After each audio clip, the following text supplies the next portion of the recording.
can just come back to that. See how we go. Is the 12,000, is that the total population for 2022 of badgers recorded? So the most recent study, are you asking as in the density of badgers in the country? Okay, so obviously as a secretive and nocturnal species, it's hard enough to get an accurate measure on the population. So the most recent study was carried out by UCD, I think, in 2021, which showed the badger, or estimated the badger population to be about just over 90,000.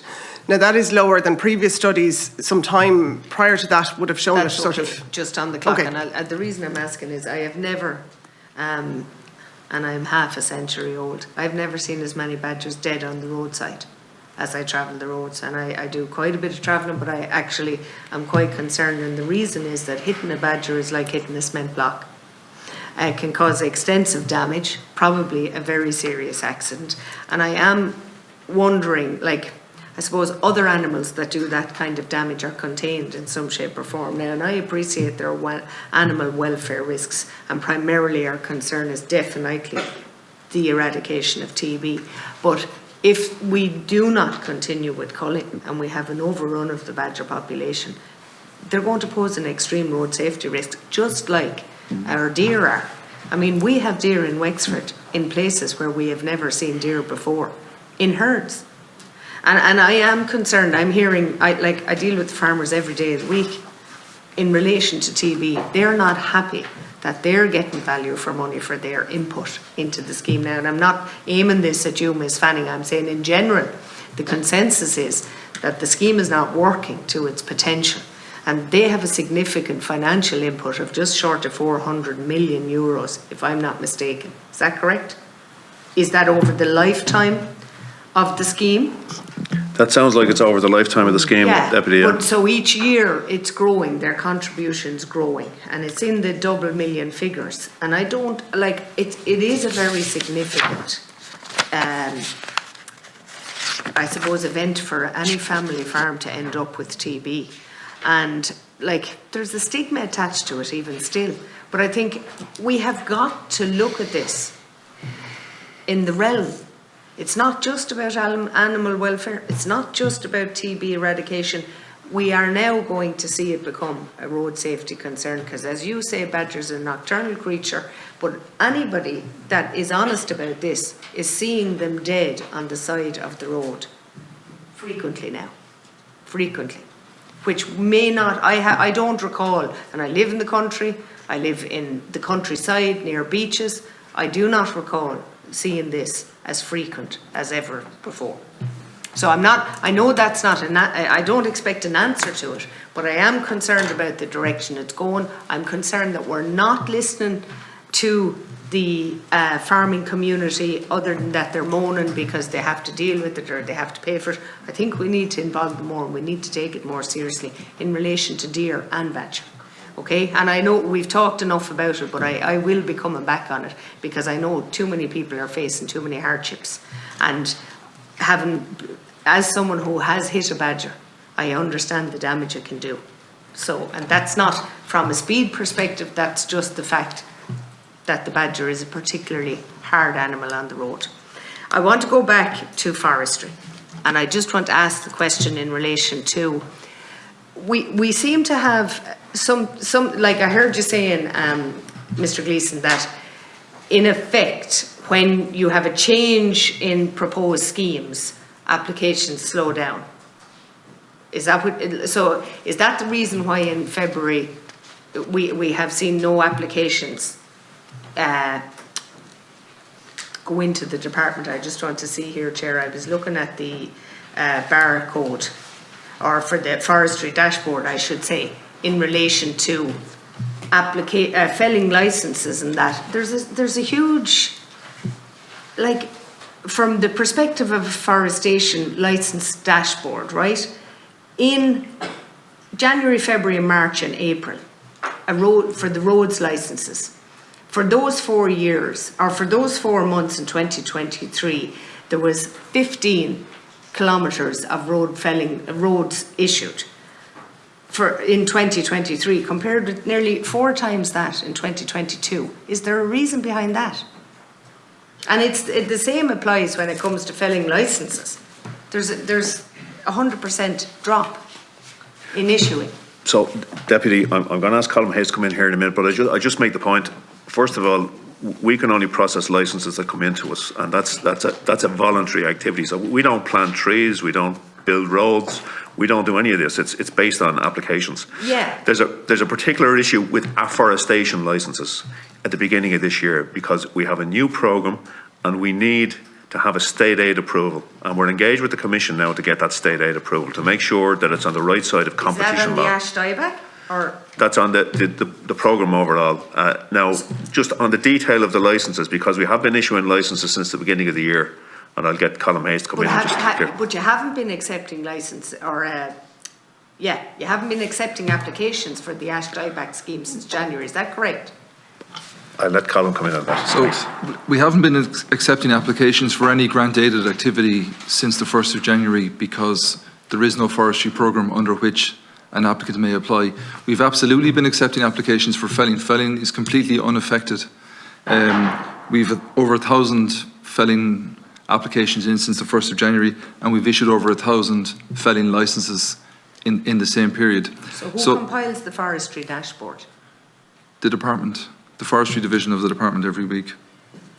And just tell me that again, you have 1,000 licences for felling? Applications received. Okay. Yes. Okay. As of last Friday's dashboard, 1,058, licences issued 1,022. Okay, that's, yeah. Okay. And just in overall terms, I think it's important to understand as well, like in terms of road and felling licenses, last year, the last 2 years have been record years in terms of the number of felling licenses issued in this country. It's been 10 million cubic metres and 9 million cubic metres respectively in each of the last 2 years. And were they predominantly issued to Quilta, or would the majority of them, the higher percentage of them, issued to Quilta or individual? In 2022, I think the split was 53-47 Quilta private licences. Okay. Well, and so there was going to be, so what the Minister has currently applied for to the EU, why was it 2.5 years delayed? Why were we 2.5 years late in making that request? Well, I don't think we were 2.5 years late. So, I mean, what we had a forestry programme that ended in 2020. And just like we did with the Common Agricultural Policy, we rolled that over for 2 years because it was less disruptive. And we were in the middle, by the way, of trying to fix a very difficult situation. How many trees did we plant in that time, in those 2 Since 2020? Well, I think it was around just over 2,000 in 2022, and probably something similar in 2021. Is that right, Colin? Yeah. In terms hectares. of hectares. Hectares, I mean, yeah. It wouldn't be significant considering our targets have been revised downwards and we're now at 8,000. No, and I think there are multiple reasons for that, but some of them are the licensing difficulties we have, which we've acknowledged and we're resolving. Some of it certainly last year was the anticipation of a new programme with much more attractive rates. So people tend to press the pause button when they know there's something better coming along. And I heard you say that earlier. And so, like, we would have sent the details of our forestry programme, and we engaged in a significant public consultation before we did this. There's lots of work to do before you submit an application. We would have submitted the documentation to the Commission in November, and we're engaged in a very detailed conversation with the Commission since then. And they have their job to do, and they have to make sure it's consistent with environmental law and it's consistent with competition law. But it's a complex process. So look, I mean, I would just make this point though, that what we're going to have after this is a programme that's going to provide support for people for 20 years, and it's going to provide extraordinarily generous incentives for people to do that. It's going to take some convincing, Mr. Gleeson. It is, but I think we all have to do that, because I think it's in our. Like Anthony, you'll be here this time next year. I'll be asking how it's going, so I suppose Sure. we'll see how it evolves. But a quick question from Mr. Callanan. In relation to measuring of emissions, are CO2 and methane measured in the same way? So they're converted into a CO2 equivalent in terms of reporting. So methane is calculated for what the methane, the volume of methane that's produced, but then it's converted through a conversion factor into CO2 equivalent. Does that make sense? Because methane, as we know, is less harmful. It stays in the atmosphere a lot less, 10 years effectively when it's dispersed, where CO2 it's accumulated.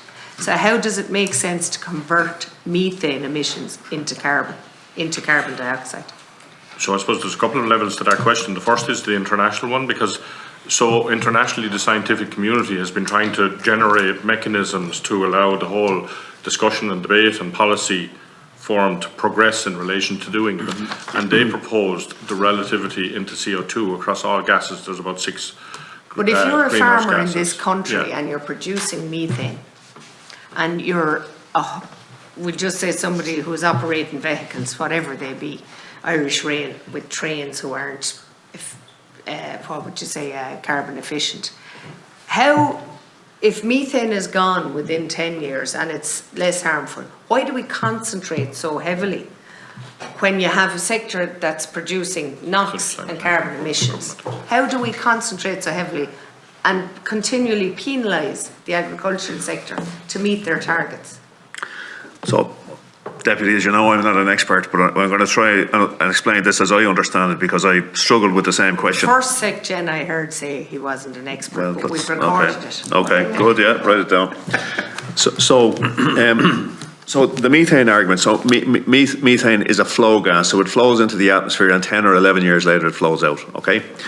Now, that's a double-edged argument for agriculture, and I think it's been articulated in a particular way by stakeholders, but it's a double-edged argument, and I think what it means is this, that if you increase the amount of methane in the atmosphere, it has a much more dramatic warming effect than CO2. In the short term, it has a much more dramatic warming effect. But if you want to stop methane contributing to global warming, what you need to do is stabilise it and reduce it slightly, okay? And then the overall volume of methane in the atmosphere isn't increasing, and you've stabilised the warming effect of methane. And at what rate does CO2 heat in comparison to methane? Well, now, you weren't an expert, but that very much sounded like an expert to me there's in relation to methane. There's one other strand on methane, if you don't mind my saying so. So, what some environmentalists would argue is that if you dramatically cut the amount of methane in the atmosphere, it leads to cooling. So, like, the arguments about the accounting for methane are not anybody can use them to suit themselves. And as Bill has said, under international standards, and Bill, if I've said any heresy here, correct me, under international standards, they have this system of turning everything into CO2 equivalents. But there's no magic bullet in the way you account for methane. Well, then just tell me, how do you account, at what rate to CO2? If you reduce CO2, what does that do? This is where the expert has to come in. Well, now, if you equate it to what you just said, if you know the level, if we reduce methane, and the level it reduces warming, what level does CO2 reduction do it at, in comparison? 28 to 1 and 254 for nitrous oxide are the comparative factors. 28 what? So 28 times as Methane. methane as compared to CO2. But just, if I could though, in relation to, I think we're straying into a bit of policy here, because just 2 things to be conscious of, Deputy. So both the Climate Act and the Programme for Government recognise the distinct biogenic characteristics of methane, and therefore the policy, which is emanating from the House and from Government, recognises the differential between methane and CO2 in terms of establishing targets, etc., consequent to that. Okay, so within the overall framework at national level, there are targets. We have to hit 51%. The disaggregation of that was decided by Government. We have based on your advice? Within the Department of Agriculture. Based on whose advice? So let's be clear, that's Government's decision in terms of well, no, I understand. Sorry, I just want to finish here. But before you finish, I just need to ask you the question. Like, nobody in government is an expert, to my knowledge, not in our government anyway, in relation to climate. So what I'm asking is, who gives them the advice to set the targets? Climate Change Advisory Council would have been the primary source in terms of how government establishes and decides the proportionate approach. And your department would have somebody sitting on that? No, the CCAC is independent in its working. We don't have, within, I suppose, the overall structure, the Teagasc do have a seat in that. The director sits as part of the CCAC process, as does the director of EPA. There are a number of nominated positions within the CCAC, and they worked out the budget that was for the 2025 and 2030 and an indicative 35 budget, and government has effectively adopted that as its policy position, and from a Department of Agriculture point of view, that was disaggregated down into a 25% reduction in emissions for our sector, and similarly a LULUCF target to be agreed and a process to establish that within 18 months of the decision of government, which is the middle of last year. Thank you. Deputy Patrick Murphy.